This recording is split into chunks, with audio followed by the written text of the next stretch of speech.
우리는 늘 믿음에 대해서 고민하고 살아가는 것이 우리의 신앙생활의 아마 전부이다라고까지 말할 수 있습니다.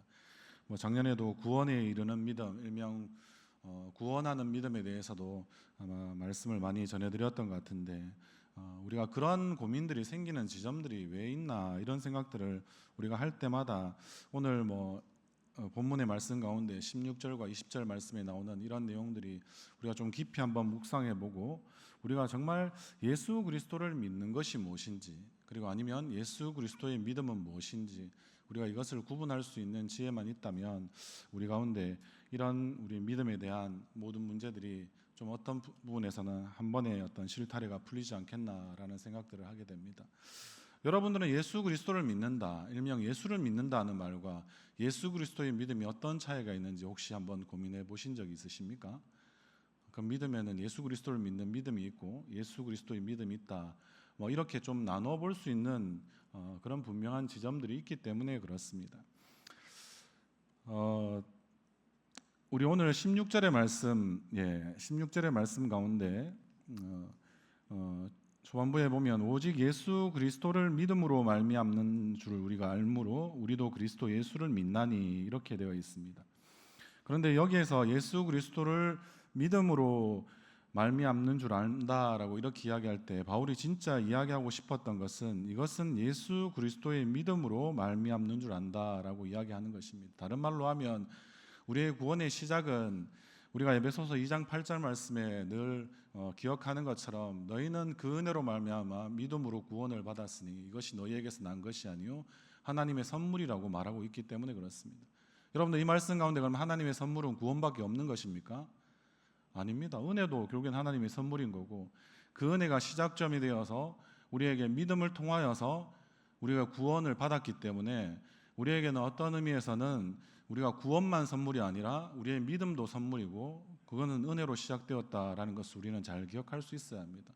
그럼 우리가 구원받을 때 우리는 무엇으로 받은 것입니까? 성경에 지금 그냥 읽어드리니까 잘 모르시겠죠, 맞죠? 믿음도 선물이라는 뜻입니다. 믿음도 선물.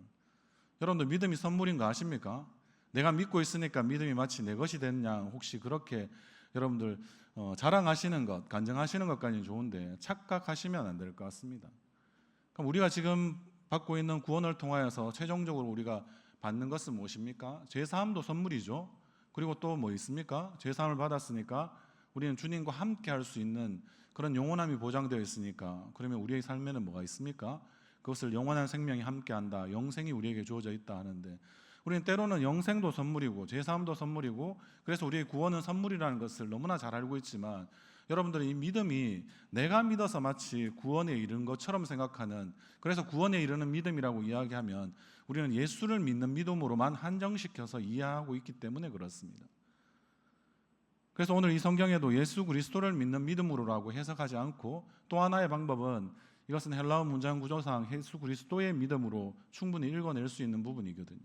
그뿐만 아니라 16절에 나오는 이런 부분들이 그 제일 하반절에 이제 갈 때 우리가 율법의 행위로서가 아니라 그리스도를 믿음으로써 의롭다 함을 얻으려 함이라라고 이야기할 때도 이것은 그리스도를 믿음으로써 보는 것이 아니라 예수 그리스도의 믿음으로라고 읽으면 될 수 있습니다.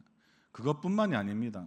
우리가 20절 말씀에 너무나 잘 알고 있는 말씀인데요, 제가 한번 읽어보면 내가 그리스도와 함께 십자가에 못 박혔나니 그런즉 이제는 내가 사는 것이 아니요 오직 내 안에 그리스도께서 사시는 것이라. 이제 내가 육체 가운데 사는 것은 나를 사랑하사 나를 위하여 자기 자신을 버리신 하나님의 아들을 믿는 믿음이다 라고 이야기할 때 이것도 또한 하나님의 아들의 믿음이라고 충분히 볼 수 있습니다. 영어 성경으로 치면 KJV 성경이 유일하게 그렇게 이야기하는 성경인데요, 그런 이야기를 우리가 다시 한 번 더 귀 담아 들어볼 필요가 있다는 것입니다. 예수 그리스도의 믿음을 우리는 어떤 의미에서 선물 받은 것이지, 예수 그리스도의 믿음을 선물 받았기 때문에 우리는 어떻게 할 수 있습니까? 예수를 믿는 믿음이 우리 안에서 생겨나기 시작했다는 것입니다. 우리가 영생도 우리의 것이 아니었고 제사함도 우리의 것이 아니고 믿음도 우리의 것이 아니고, 그래서 은혜는 무엇입니까? 모든 것을 값비싸게 공짜로 다 주는 것입니다. 그것이 바로 은혜 아닙니까? 그런데 우리는 은혜 속에서 구원받았는 것, 죄사함과 영생은 분명히 선물로 받았다고 생각하지만 우리의 믿음은 따로 떼놓고 자꾸 예수 그리스도를 믿는 믿음이 내 안에 있기 때문에 나는 예수 그리스도의 믿음까지 잘할 생각이 전혀 하지 않는 거죠. 잘 이해가 안 되실 것 같습니다. 예수님을 닮아간다는 말은 여러분들 어떤 걸 여러분들 닮아가는 것입니까? 예수님을 따른다는 것은 어떤 걸 따른다고 생각하십니까?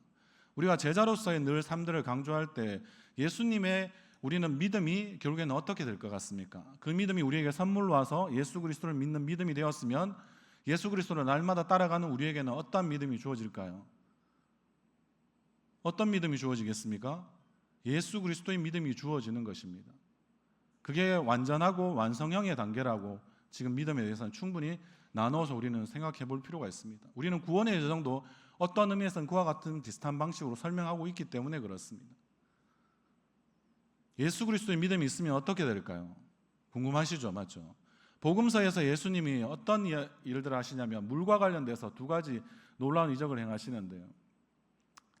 많은 복음서에 나오는 같은 내용들이 있는 가운데 우리 보면 큰 폭풍우를 만나게 되는 게 있습니다. 갈릴리 그 바다에서 할 때 예수님은 평안하게 그 가장 배 밑에서 주무시고 계시고 제자들은 어떻게 합니까? 제자들은 두려워서 벌벌 떨면서 여기에서 어떻게 탈출하고 내가 살아야 될까? 마치 그렇게 생각합니다. 그러면 제자들이 가진 믿음과 예수님이 가지고 있는 믿음은 어떤 차이가 있을까요?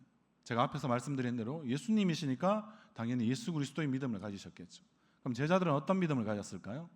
예수님에 관해서 예수님에 대해서 아는 믿음, 다른 말로 하면 예수 그리스도를 믿긴 믿는데 예수 그리스도가 원래 갖고 계신 완성형의 그 믿음을, 완전한 믿음을 가지고 있지 않기 때문에 그들은 불안해하고 두려워하고 초조해하고 떨고, 그래서 큰 폭풍우가 부니까 우리는 흔들리는 겁니다. 우리는 분명히 믿음을 가졌습니다. 여러분들의 믿음을 제가 낮게 보기 위해서 설명드리는 것이 아닙니다. 우리는 믿음을 가졌는데도 불구하고 예수님처럼 우리는 그렇게 버텨낼 재간이 잘 없습니다.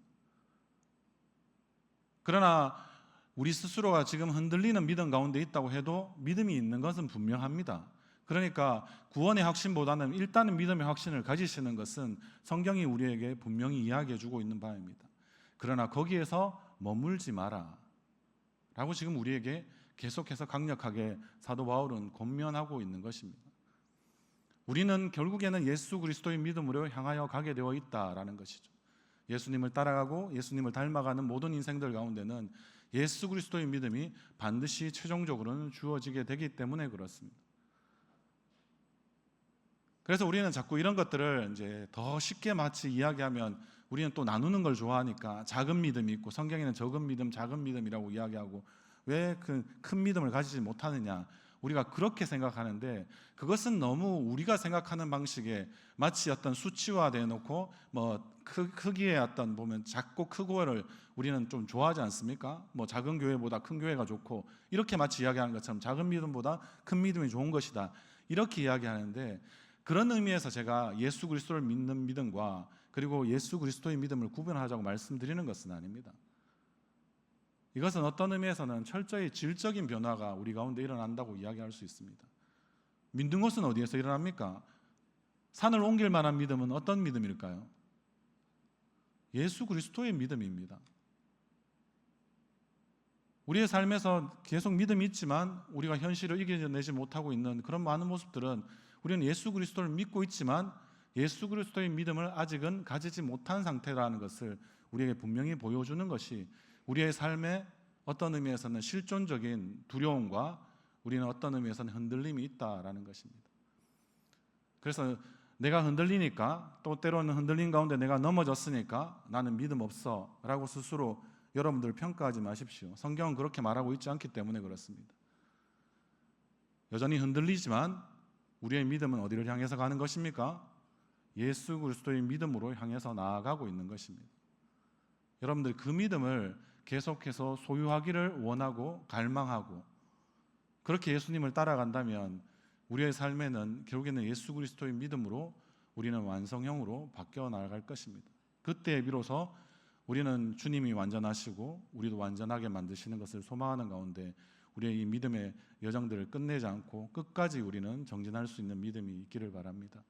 여러분들 오늘도 우리의 믿음을 보실 때 흔들린다고 우리가 확신할 수 없는 것은 아닙니다.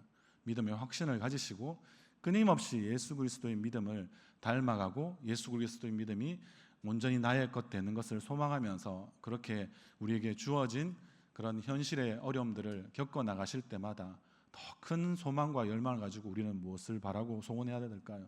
더 큰 부유함과 더 큰 권력이 아니라 진짜 온전하고 우리를 완전케 하시는 그런 예수 그리스도의 믿음을 향하여서 끊임없이 나아가시는 그런 우리 모든 성도님들 되시기를 주님의 이름으로 간절히 소원합니다.